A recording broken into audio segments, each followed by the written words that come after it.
Hello and welcome to this opening event of the University of Melbourne Science Week Festival, our annual celebration of scientific excellence, innovation, research and ambition.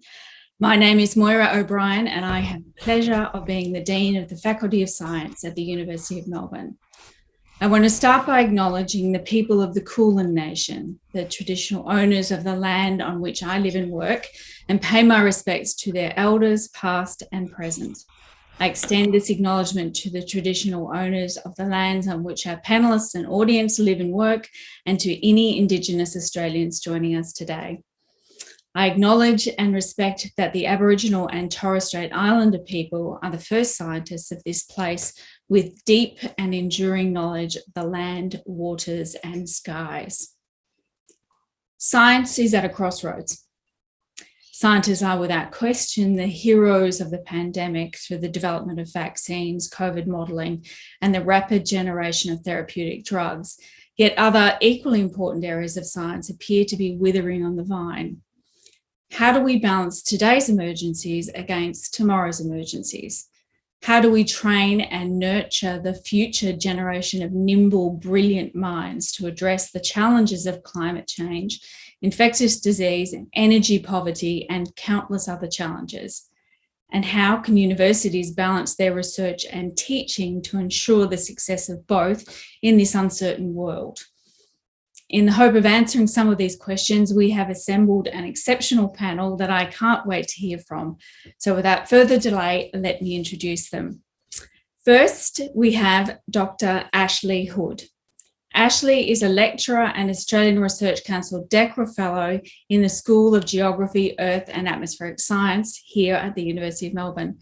Ashley completed her PhD in geology, also here at the University of Melbourne, in 2014. She then moved to Yale University as an American Australian Association and NASA astrobiology postdoctoral scholar before returning in 2017. Ash was awarded a L'Oreal for Women in Science Fellowship in 2019. Her field and lab-based research focuses on the long-term evolution of marine environments over billions of years of the Earth's history using the geological record. She is interested in the links between the evolution of life and environmental change on Earth and elsewhere. Next, I would like to introduce Hayley Bergeja. Hayley is a senior lecturer and one of our outstanding educators in the School of Biosciences, where she specialises in genetics and biology education. Hayley completed her doctoral degree in molecular genetics, also here at the University of Melbourne, before undertaking postgraduate research into education in online learning design and university teaching. Hayley is systematically revitalising the genetics curriculum here at the University of Melbourne, supported by collaborative learning activities and integrated her assessments. Her mission is to educate a genetics workforce perfectly suited to the challenges and opportunities that come with recent advances in DNA technologies. And finally, we have Professor Duncan Maskel. Duncan is the Vice-Chancellor of the University of Melbourne, a role he has held since October 2018. He took his undergraduate and PhD degrees at the University of Cambridge, then did postdoctoral research at the Wellcome Biotech and the University of Oxford, before becoming a lecturer at Imperial College London and then returning to Cambridge as a full professor. His research expertise is in infectious diseases of people and livestock. He also has a great deal of experience with research on vaccines. As Vice-Chancellor, Duncan believes that universities should play a leading role in public discussion and debate, fostering critical reflection across all areas. As I regularly witness, he is of the view that curiosity-driven discovery research is a core mission for universities, and that where we can, we should translate research outcomes, whether that be to clinical or professional practice, policy, or the industrial sector. This is an ethos amply illustrated in his own CV. I have many questions and I am sure you will have many more. Please submit your questions using the Zoom Q&A function, and we will leave plenty of time at the end to take these. So I will kick off our discussion with the topic of investment, not just as a university, but as a society in higher education. Hayley, you teach in the life sciences. Can you talk us through the kinds of activities that a typical student in biosciences will experience through their studies, whether that be lab work, field work, research projects, for example? Thanks, Maura. Yes, they do a range of all sorts of activities that are associated with our research areas. So they do field work, they do lab work, and we're also doing a lot more around collaborative learning as well. So we try to move away from the sort of lecture style format where everything is just information that they need to collect and memorize, and more about how they can work together to solve problems and have discussions, and also learn how to justify and explain why they believe a particular sort of outcome is desirable, or how to interpret data. So I think it's really coming to the fore that they need to be able to learn a bit more about how to influence others with their interpretations as well, and not just be looking for a correct answer that will get them a good mark on their exams. So the government wants to encourage more students into STEM areas through what they call Job Ready Graduate Package. The basic idea is to charge students lower fees to study in priority areas to encourage uptake. As a Dean of Science, this recognition that we need more students in STEM is great, and I agree wholeheartedly. However, there is an unintended flip side. Because students pay less, we as universities now get less money per student to teach these subjects. And as my bank balances show vividly, it is expensive to teach things like biology and chemistry and physics, or immunology, all the many disciplines of science. So we can't just stop teaching biology or chemistry or engineering, or the nation will suffer. Equally, I can attest as Dean, I have sleepless nights worrying about how we can also continue to develop new education content so that we can train our students in the skills that will be essential for tomorrow's workforce, such as quantum computing or data science or climate systems. Duncan, what should we as universities be saying to society, including politicians of all kinds, about the importance of stronger funding for science and all of the education that a university does? That's a nice, easy question, Maura. Thank you. So this is it's really tough because for me it is so blindingly obvious that having a properly educated population and excellent research going on is fundamental to being a successful country, to being a happy country, to successful having well-being in the population, all the rest of it, and not only that, but also making our contribution to the world in different ways. When I first was appointed to the job 4 years ago, I was interviewed by the newspaper, and I was quoted there as saying every dollar spent on education is a dollar well spent, and I really truly believe that. Education is absolutely fundamental to anybody's success and happiness in a society like this. So fundamentally, I find it really hard to make a better argument than that, because it's so fundamental to my very being that's where we need to get to.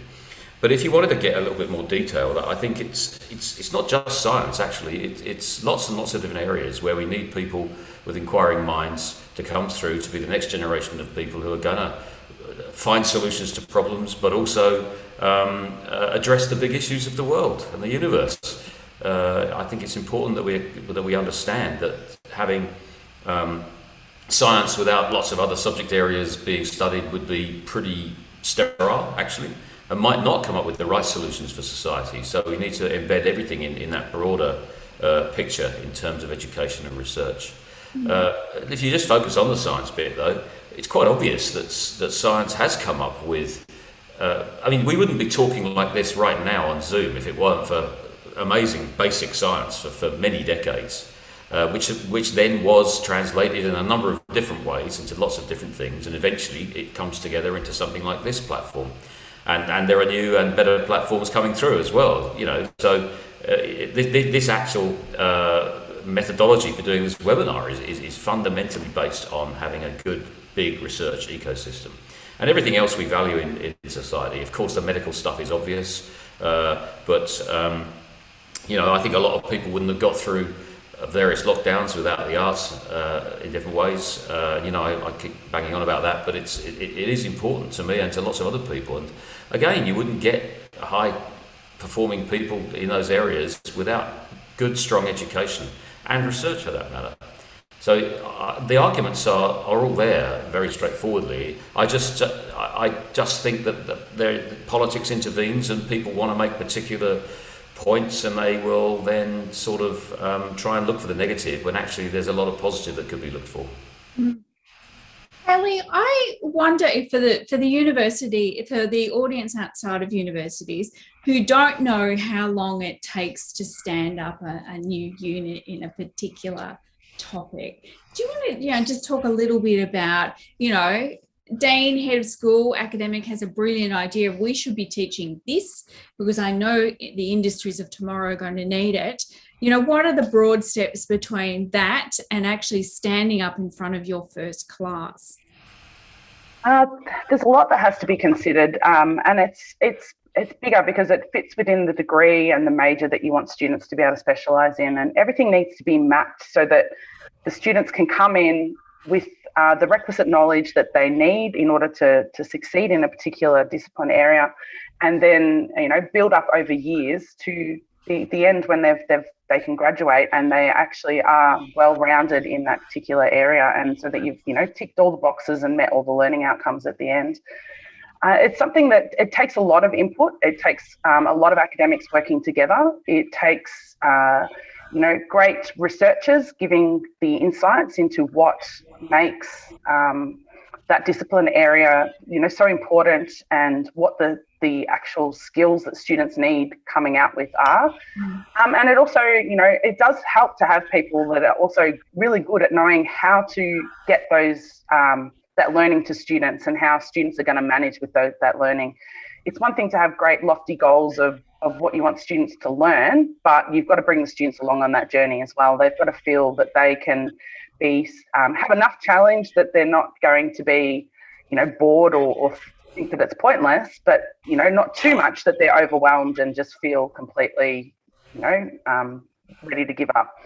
And I think the key for me as an educator is to really have the students buy into this process of learning, that they are going to learn stuff that maybe will make them go out of their comfort zone a little bit initially, and that's okay. That's what learning involves. It's not things that you know the answer to. A lot of our students are brilliant students that come in. Many of them have had a lot of success in VCE in high school, and they're used to being high achievers. And I think that it can be sometimes a little bit, they can be a little bit feel anxious because they're not necessarily finding it perfectly easy and comfortable when they first come to university. And I think there's a certain way of nurturing them, but yeah, like I said, extending them across their degree that's important. Yeah, it's not something that happens straight away. It's an iterative process through these courses. And so presumably that also assumes that we have academics with the right skills to teach in those areas. So if we have to train them up or bring them in, that adds in a lot of cost and time. Ashley, do you have any thoughts about this particular topic? Yeah, I guess so. I'm in geoscience, and this is one of the fields that I guess could be considered more job ready. A lot of our graduates go into industry. But the way that we teach in geoscience and the way that we set up courses and try and educate people is really based around learning fundamentals. And then engaging the students and kind of pushing them to the edge of the knowledge in these different fields. And I think that, this is really a 3-year process in the undergrad. It's a very long time period to set up these courses. I'm learning this now as a new lecturer, actually, how much goes into each of these individual lectures even. And I think changing the way that we think about teaching and engaging students more effectively with different methods of learning and even in geoscience, for example, we use a lot of field work, which is expensive, but it brings together a whole lot of different threads all at once. And so, yes, these are long kind of term processes and sometimes expensive things to set up, but they really help students, I think, in getting an education in a number of different areas, and not just in the topic that you're teaching, but also in things like problem solving, all of the things that would be useful in any career. Lovely. I now want to ask about the other core business of the university, that's research. Ashley, we've heard a bit about all the things that go into teaching a biology student, for example, with Hayley. Can you give us an example of the breakdown of the kinds of activities that make up your research program? And where does the money to do this come from? Very good question. So my research is largely field-based. So I'm a geologist that goes out to remote areas in the desert, and I collect rocks and bring them back. And then some of this fieldwork involves things like helicopters in remote areas of Canada, which are very expensive. Some of this fieldwork involves driving down to the beach at Beaumaris. So there's a range of different activities. But we bring these samples back and we analyze them in the lab again, which is at various different techniques, try and figure out what's going on in the rocks, what it can tell us about ancient environmental change. This is very much work that we do as a group. You need a lot of different types of expertise and a lot of different ways of looking at the geological record to kind of uncover these ideas. And yes, so both the fieldwork and the lab work can be quite expensive. And to fund this, I think it's an ongoing challenge. I am lucky enough at the moment to have a DECRA, and I say lucky because I think that is the word to use here. I think there's some success, there's some kind of challenge that goes into getting the application in, but in the end, I think sometimes it comes down to luck. But when that runs out, I'm already nervous about the funding for that running out and how I can continue this program. And I think it's just, it's something we're constantly worried about as academics. We spend so much time writing grants that that's mainly like a cost-benefit situation of that. Would be interesting to look at how much of your time and your salary do you spend trying to find grants to fund your research. So the messenger RNA vaccine technology that's now being used by Pfizer and Moderna in their COVID-19 vaccines was, for example, a long time a fringe research area with a few people pottering away in universities exploring this new but what was considered slightly out there technology. Duncan, how do we ensure that we as universities have the resources and time for blue sky research, like the decades of discovery and curiosity-driven research that led to the messenger RNA vaccines, or something dear to the heart of the Faculty of Science, our quantum computing? Yeah, so mRNA vaccines, of course, start in the 1940s when the genetic principle was discovered to be DNA. So let's not forget that that's built on the whole business of molecular biology right from the start. That was actually, just to get a little plug in, that was an experiment that was done in pneumococcus, which is a bacterium. So bacteriology is always the fundamental science in all of this stuff. But anyway, and then of course all of the work in the 60s, 50s, 60s and beyond, Watson and Crick and all the others, just defining mRNA as the molecule that takes the information in the DNA and makes and gives the instructions to the ribosomes to make proteins, etc., etc. So vast amount of fundamental research has all culminated in this kind of technology that was originally really being thought about as a therapeutic rather than as a vaccine. And then there was a bunch of people working on this as a possible vaccine, and I think a lot of us in the vaccinology world thought that if they were going to be successful, they were going to be very lucky. Put it that way. A bit of skepticism, a bit of conservatism, as there always is in these sort of scientific establishment about these things. But COVID came along, and there's a catalyst there to make it go into, get the regulators geared up to get things through very, very safely but quickly. And now it's proving its worth. So how do you generate all of that? Well, I don't think there is an easy answer to that.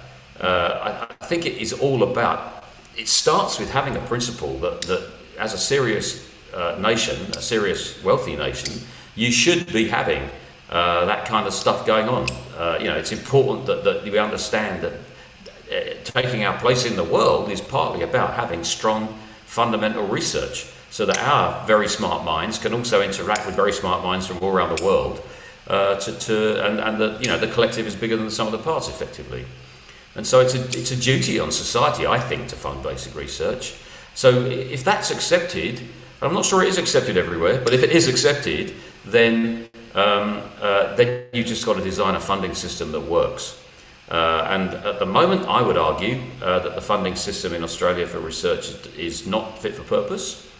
I don't understand why we have such a vast sum of money going into medical research and considerably less going into all the other sciences and all the humanities and arts as well, incidentally,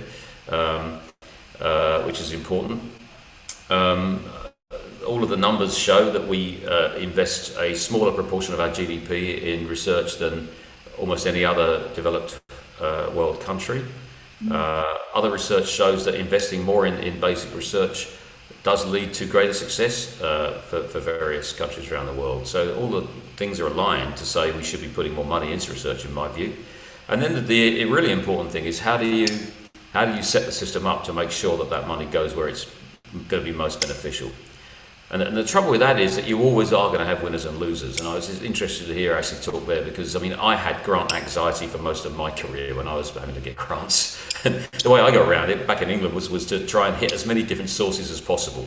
And I always had about 3 grants on the go at any one time. So if one did run out and it didn't get refunded, there was enough money to keep the show on the road, And but that was a lot of bloody hard work, I have to say, keeping writing grants all the time. And I totally agree with actually the cost-benefit analysis of the amount of time you spend writing grants versus the money you get is not well balanced. In fact, I also sat on chaired various grants committees in the UK, and I have to say that you're right. It is down to the luck of the draw to some extent. Some grants come in and they're absolutely clearly fundable. Some grants come in and they're clearly not fundable. But there's a lot in the middle, and how you rank all of those and wind up with the right, draw the line for the funding in the right place, right at the boundary. Certainly in the UK system, I will confess publicly that there's a one day you get one answer and the next day you might get another. And I think that's what we all have to come to terms with that to some extent. And get up off the floor when you spent a couple of days down there when your grant doesn't get funded and go again. And it's tough, but unfortunately that's the game we're in. I am very familiar with that grant juggle, and when you're also trying to juggle kids and other life responsibilities, I know, yeah. Sometimes it's very tough. Very tough. Very tough. So, Hayley, like Duncan, your background is in microbiology, your specialty being human pathogens. When you were doing wet bench research, how much did you have an eye on the outcomes of your work, such as new treatments or translation? And how much was curiosity-based, just that basic human need to understand what's going on? I would say that a large proportion of my drive to do what I did was the curiosity-based. I think that it's where the passion is. That's what you want to.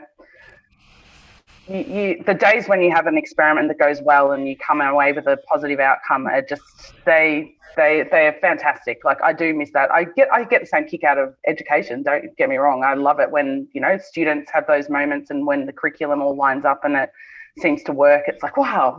But I do.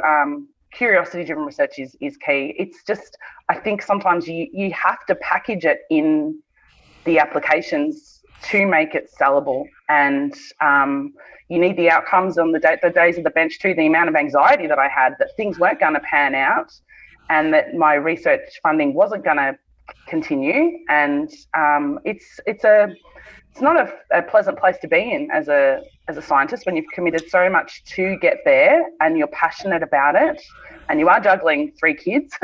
you do need to, I think everyone needs to be mindful of alternative options from just being a researcher. It's always at the back of your mind. And I hope that our graduates have those, opportunities that they can branch out if needed and not just feel like they're committed down one particular pathway for their whole career. Ash, what about you?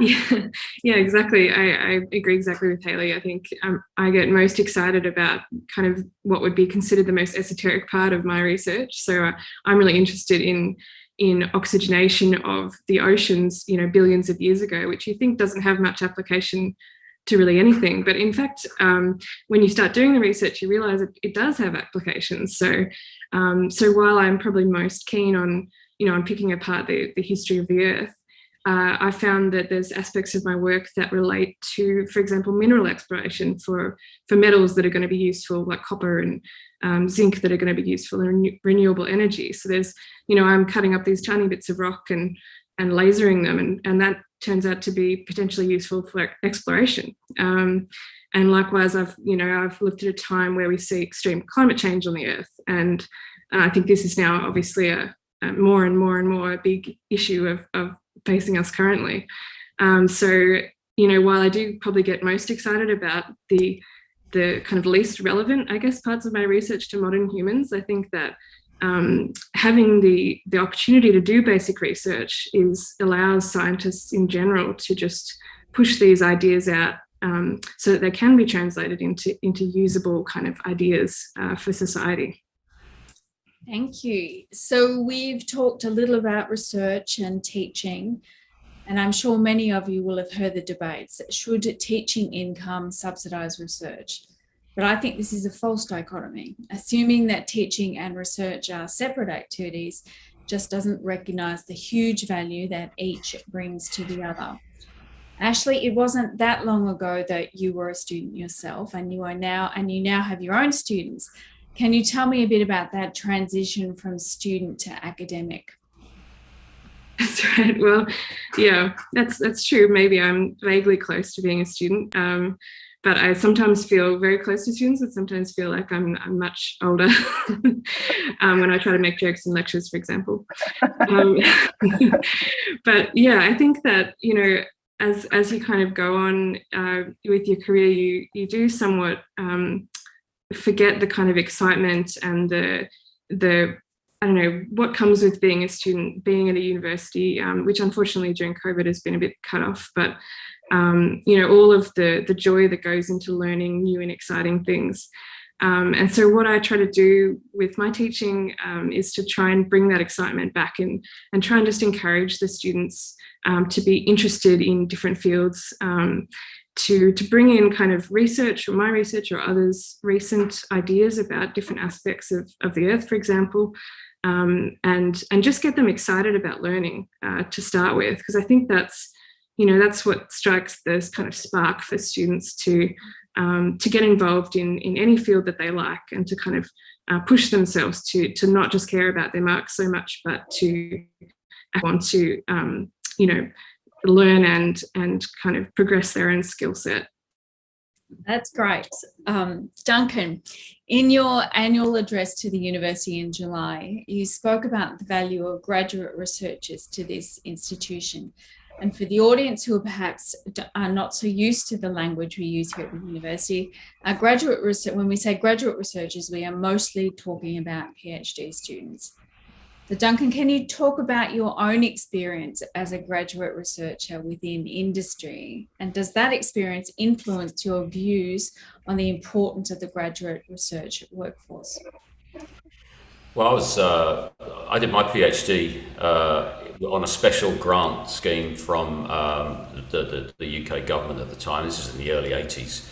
And it was called a CASE Award, which is a collaborative award of science and engineering.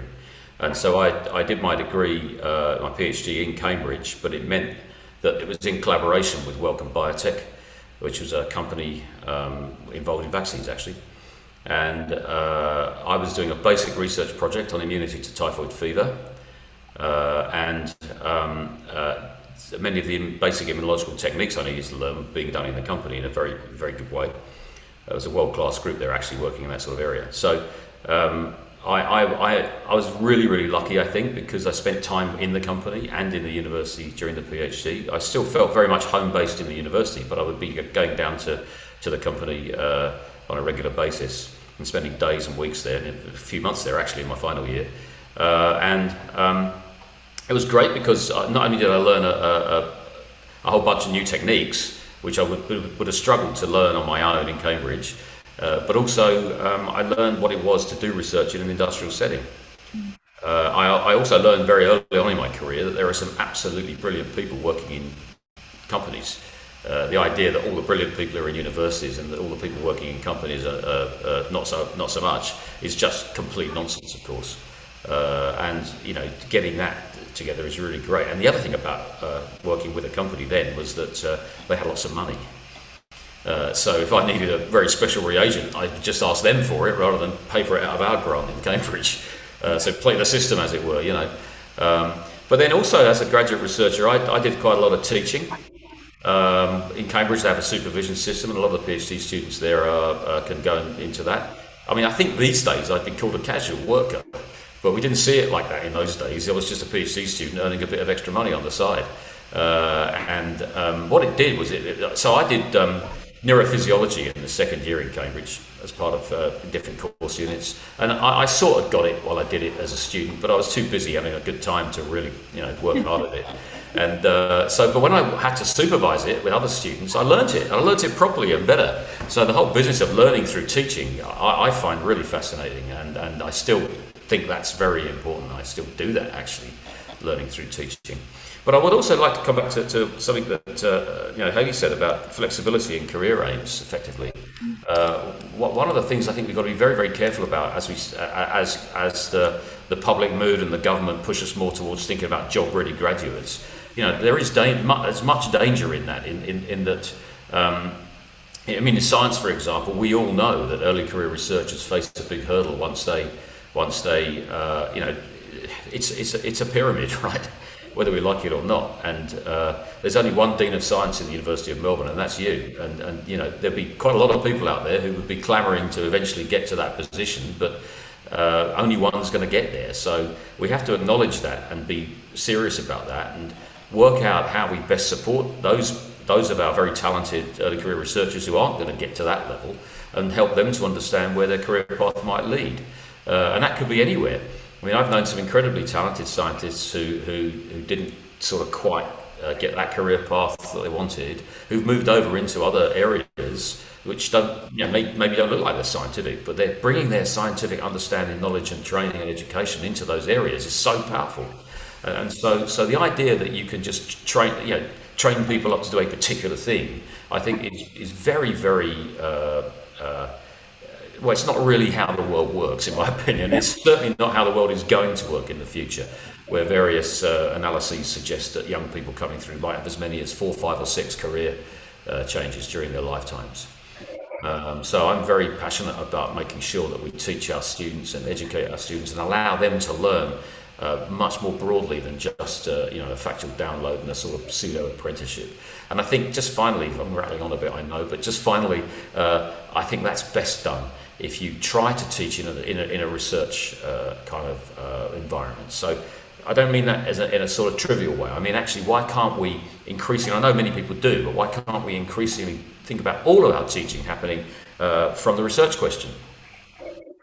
So I learned Krebs cycle in biochemistry in my second year in university, or first year, or whatever it was, and I learned it by having to remember Krebs cycle, which, for those who don't know, is a very sort of tedious biochemical set of pathways and interactions. It's complicated. It's fascinating and beautiful, actually, if you like that sort of thing, but it's hard work to learn it. But actually, what about let the students ask them a question? Say, how does energy get metabolized? How do you metabolize sugars to make energy in a cell? Think about how you might do experiments to think about that, and walk them through the science that led to understanding Krebs cycle. And I think that's a much more fascinating way to teach than just standing at a board saying this is oxaloacetate and this is pyruvic acid and blah blah blah. Yeah, that's my pitch. Hayley, would you like to add to that?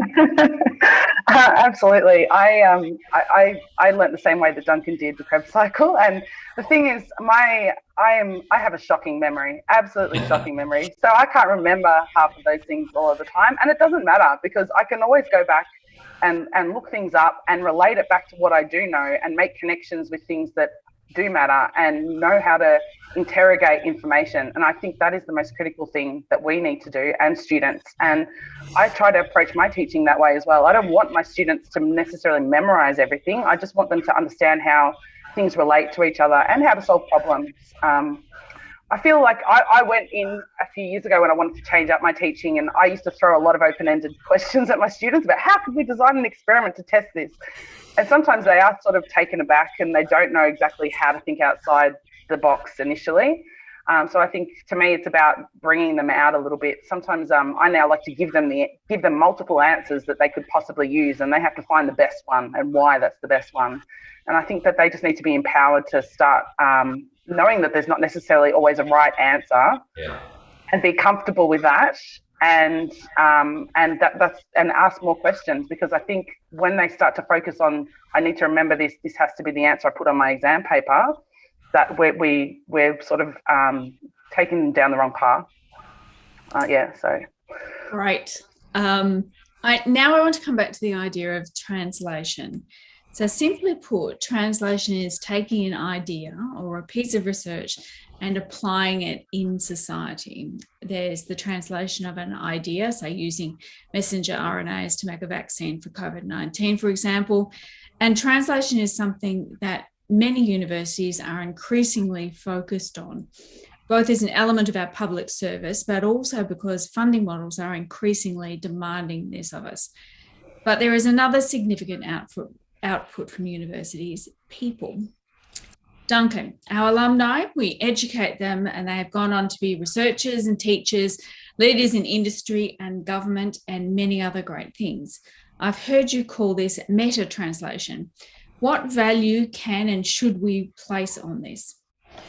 Yeah, I don't know whether that's a good word or not, but it's a useful shorthand for what you just said. So I do think that we undersell ourselves. So, translation is important. I think universities are there to serve society, and I think that's an important aspect of that. It's not the be all and end all. And in fact, as I've said many times before, what universities are really good at is the basic research, the curiosity-driven research, and filling in the front end of that pipeline. You can't do translation if there isn't something to translate, as Jim McCluskey said to me a few months ago.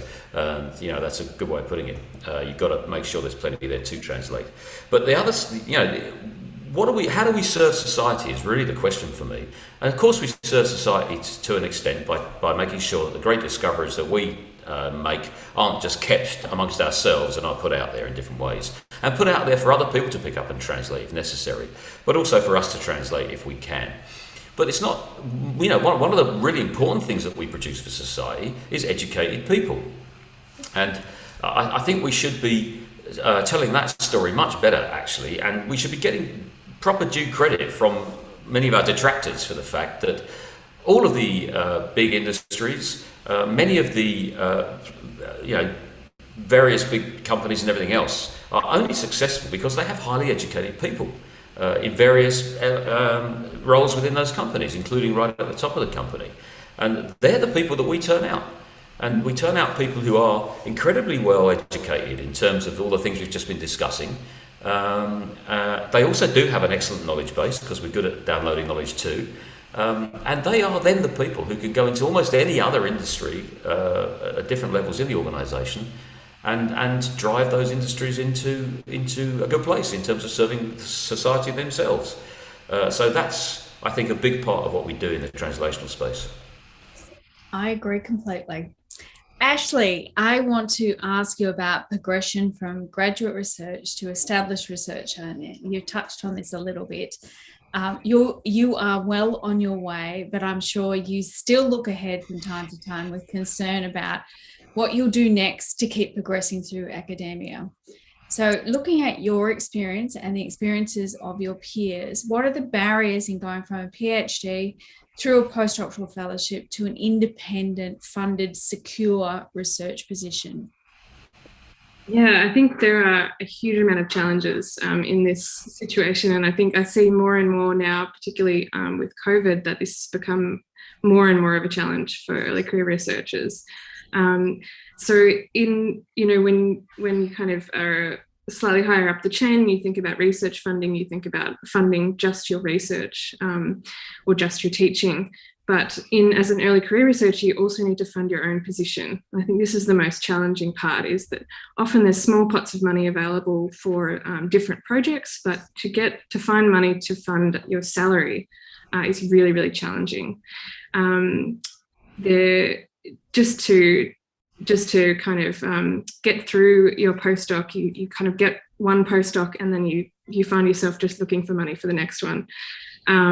And so having sort of extension funding for PhD students, or even funding for seed funding for 6 months of salary or something like that, I think would be a really valuable addition to the kind of funds we get. Part of this is in Australia, for example, is if you look at things like the DECRA program, which is one of the only independent postdocs kind of broadly across the ARC research portfolio, they give these out. These are 3-year positions. These are actually, in terms of things, a large pot of money, but they're very difficult to get. And so I think, overhauling the funding system to enable more people to get smaller amounts of money that can help set themselves up for transitioning into further academia or into industry later on. This is really valuable because at the moment it's so competitive that it almost just puts people off entirely, I think. So Hayley, how's this journey gone for you, and where do you see your future opportunities? Where do I see it?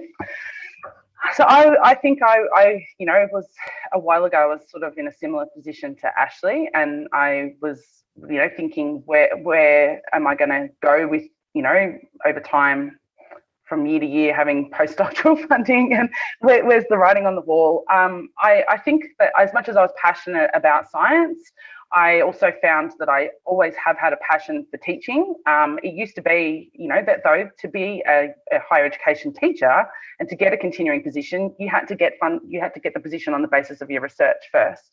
And so I think, opportunities now to actually have people that can be excellent teachers that come in with still a research background, they're passionate about finding the perfect, research teaching nexus and informing their teaching with research is absolutely fundamental. And I'm grateful that I have a, continuing position in being able to do that now and can extend that. I think, I don't know how to keep progressing that. I'm not entirely sure.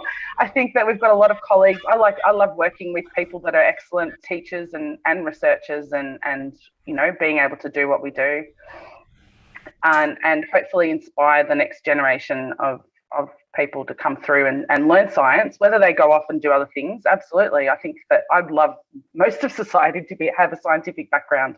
I think that wouldn't do us any harm at all in the current climate. So, yeah. Thanks. Duncan, we lose a lot of good researchers with the current funding and career structure. And unfortunately, there still seem to be a disproportionate number of women who leave before they can realise their full potential. So have you noticed this problem throughout your career? Was this a recent thing? And do you have any thoughts on how we can better support these unrealised stars? Wow. Yes, I have observed this throughout my career, but there is always there is always a degree of people leaving the career, because as I said just now, the number of positions decreases as you go up the ladder, as it were. It's inevitable. It's sad, but it's inevitable. But I have, I think, observed a disproportionate number of women leaving at an earlier stage.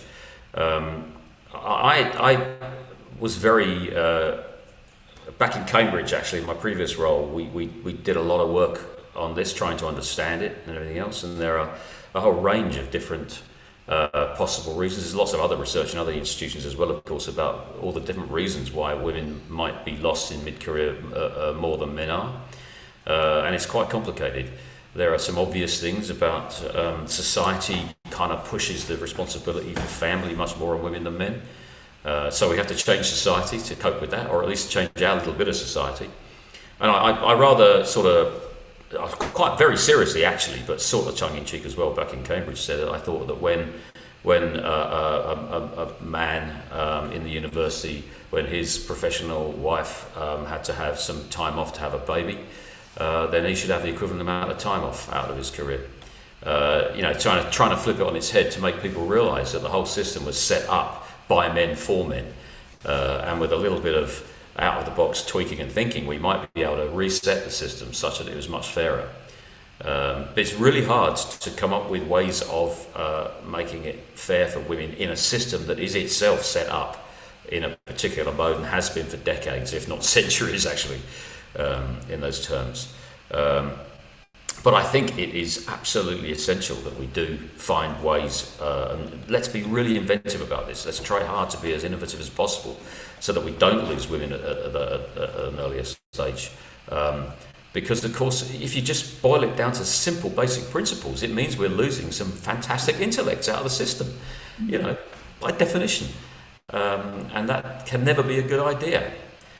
So I'm very passionate about that, and I know that we're doing a lot of work in the university now to try and address some of these issues. I don't know if it will be successful or not, but we've got to keep trying, and we've got to keep coming up with fresh ideas for how to make that work a lot better. Duncan, I wondered if you want to say something about the Melbourne Fellowships. So for the audience, these are a new 3-year fellowship for PhD graduates or current staff at the university, and it's designed to attract and retain talented recent graduates. What benefit do you hope to gain from this scheme? Well, you've just described the benefit, really, which is to attract and retain really good people at an early stage, and that's they're very. I think it's a fantastic initiative.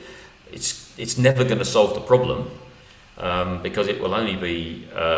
We can only fund it to a certain extent, and that will be a small number of people, therefore, in the greater scheme of things, who can be helped through with that system. But again, we mustn't not do something because it doesn't solve the whole problem. We've got to keep chipping away in different ways at the problem. I think we also have to make the. So one of the things we found in Cambridge was that women at a certain stage of their career were much more reluctant than men to apply for jobs. And that's quite well known in various research around the world, actually. So we have to make it, we have to be, us in senior management have to be much more nurturing of our people and try to help women and try to convince them to apply for certain jobs. Try and help them understand that if they apply and fail, it's not a failure, it's just an application where somebody else got the job. We've all been through that, actually. And also to actually make sure that the recruitment process, the adverts that are written, the way that we do the recruitment is not designed to just get the most aggressive person into the job, or however you want to put that. That we pay due regard to the fact that there's a whole range of different people with different personality types and different skills and different understandings. And any one of them could fit the bill in a particular job. So not to set it up just so that it looks attractive to maybe a sort of go-ahead kind of bloke, and really to help in those terms as well, nurture the women in our system. I think we'd also agree that these exact same principles and goals apply to anyone from a minority group. Sure, yeah. While it's a particular challenge for women in science, I think we can say it's the same for Indigenous groups or any other minority group in science. Completely. So let's jump into the Q&A. I have a lot. They're coming through on my mobile phone. So let's open up to the audience. If you haven't done so already, you can submit your questions by the Q&A function.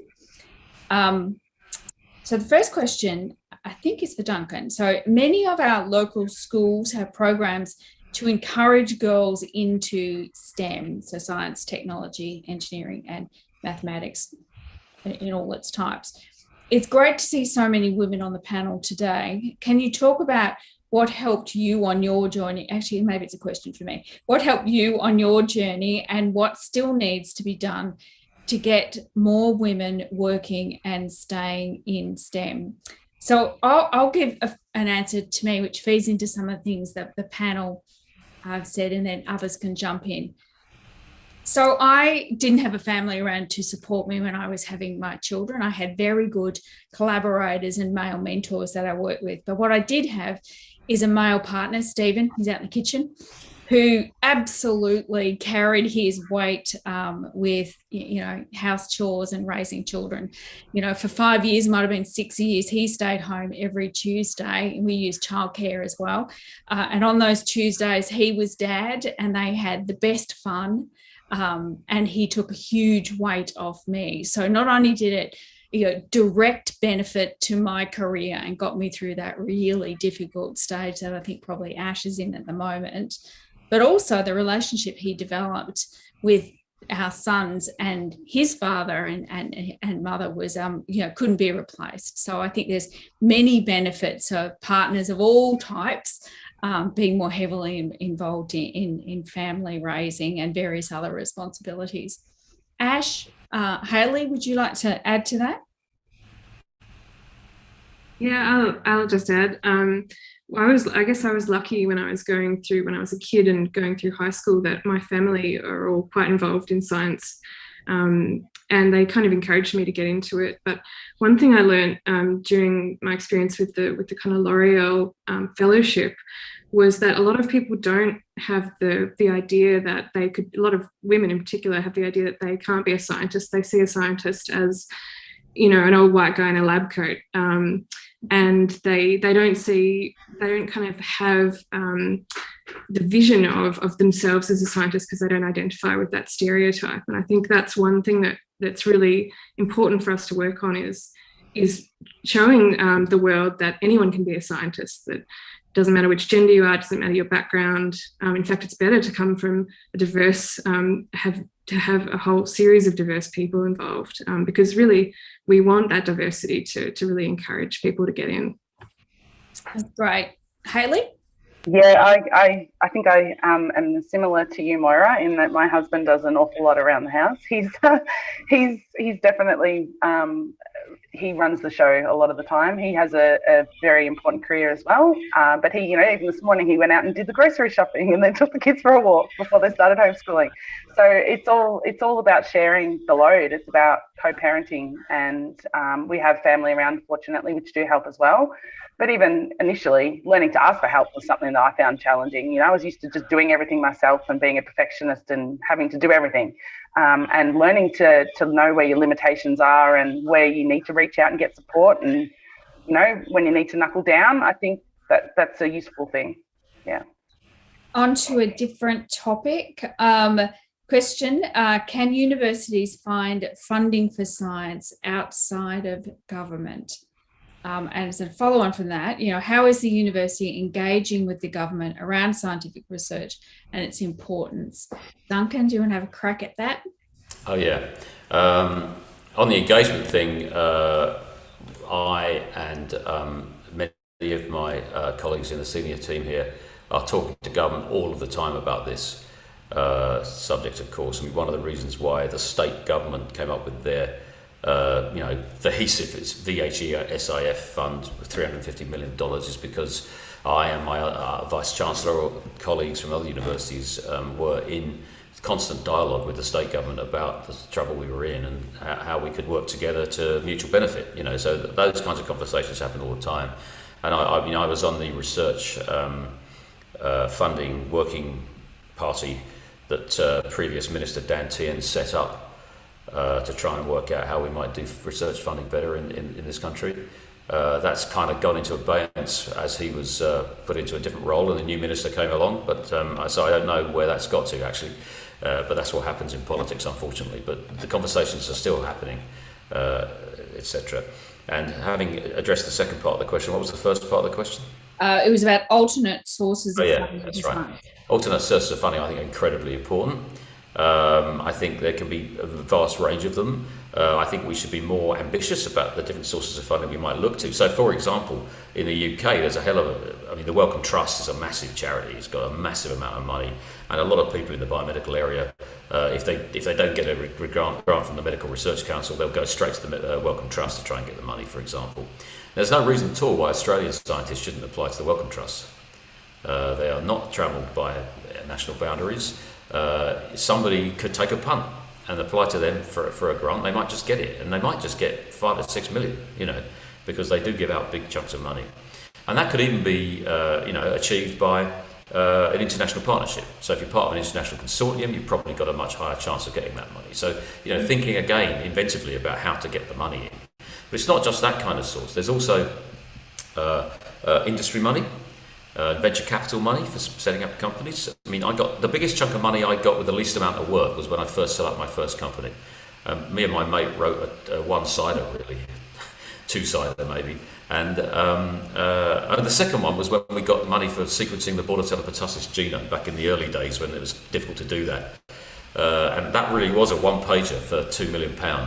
So that was a good source of funding too. But so industry money, absolutely, venture capital money. You should be looking at that if you can. But also philanthropy. One of the really big sources of funding for this university over the past few years has been philanthropy. There's a hell of a lot of work going on in the university now in all sorts of areas, which is funded by philanthropic money. In the last year, it was about one of our most ever successful years for philanthropy. And obviously it was boosted by money coming in to help COVID-19 research, but it wasn't just COVID, it was money coming in to boost all kinds of research across the institution. I think there are many different sources of funding. I think we should be using our big brains in the universities to think about all the different sources we can hit, and we should organise ourselves properly to be hitting those sources very well. And we do well in the University of Melbourne in all those different sources. We just keep the pressure up on yourself to think about what alternative sources there are. So last question from the audience, although I have many more, so thank you. This one, Ashley, you can have first go at. There is a vocal minority peddling their negative views and mistrust of science. Do you think this is contributing to the issues around funding and other support of science? How do we rebuild trust and therefore funding? I think this particularly applies to climate research and climate change. That's a huge challenge. And I guess recent technology has given a lot of people rise to spread opinions very easily on the internet, and the algorithms that different social media users perpetuates this. I think what we need to do as scientists is to put the scientific kind of viewpoint forward in a way that becomes palatable, and that the ideas behind science, the problem solving, the research, the way we come to get to these ideas is more publicly available, is that people understand the way that research works and the way that scientists have come up with these ideas, and that's a huge challenge. And there's a lot of really good outreach going on, I think, at the moment, and I think that's increasing. And as kind of early career scientists, we're encouraged more and more to look to the public and look to how we can communicate our science better. These are all things that we can do as scientists to put kind of the other side forward, rather than the kind of negative views. But it's a huge challenge, definitely. Right, I've some final thoughts from the panelists. I want to ask all of you, what is the one thing that this university could be doing better to support science and those involved in it? Hayley. It's a tough one. I think we do a fair bit already. I think that's okay. I think what could we do better? I can't really think of anything, to be honest, off the top of my head. Okay. Ash, what do you think? Perhaps one thing that we've all suffered a bit from COVID has been a bit of a morale shot to our morale. So kind of a break maybe, or reduce in workload or something like that might be good to kind of help boost morale after we all get through this, just to get everyone kind of refreshed and back on track. That's my one thought. I don't know how to do that though. Yeah, Duncan. I think I agree with Ashley. I think if we can have a bit of a reset, The trouble is we're in this time where the pandemic is slowly drawing to its kind of conclusion, in a sense, where we'll be living with COVID in different ways in a vaccinated population, and we still don't really know what that looks like. So it's really hard to think about how we reset, but I think we should reset. I think we should get back to campus actually and get the community going, frankly, so that we do bump into each other and we can share ideas and we can spark off each other, and getting the students back as well, and involving students in our science. Making sure that we. Some of the best ideas I've had would be after I've given a lecture and the students come down and ask me a difficult question about the subject I was talking about, and I realised I didn't know the answer. And so, right, we better go and find out. That kind of interaction I think is really powerful and can do wonders for pushing the science in the institution. I also think we need to tell our story better, in the broader sense, to the previous question actually. We should be out there. We do pretty well, so don't get me wrong, but we should continue to be very good at that and be even better at that where we can be, in terms of telling the world how important it is that universities like ours do fantastic basic science. So that kind of communication angle I think is very important too. Thank you so much, Hayley, Duncan and Ashley. This has been a fascinating conversation, and I'm sure it will spark many more amongst our audience. As I mentioned at the beginning, it is National Science Week, and I'm proud that our faculty is celebrating this week with Science Festival. Please check out the program on our website and sign up to some of our online events. With so many of us in lockdown, I feel like a good dose of science fun is just what we need. I also want to thank Melbourne Connect for supporting this event. We were supposed to be coming to you live from Melbourne Connect as part of their Innovation Week, but alas, the pandemic had other thoughts. Melbourne Connect has some fantastic spaces, and I hope we'll get there soon. Please take a few extra moments to learn more about Melbourne Connect by the video that will follow imminently. Lastly, thank you for joining us today, and may all your days be filled with science. Thank you. Thank you.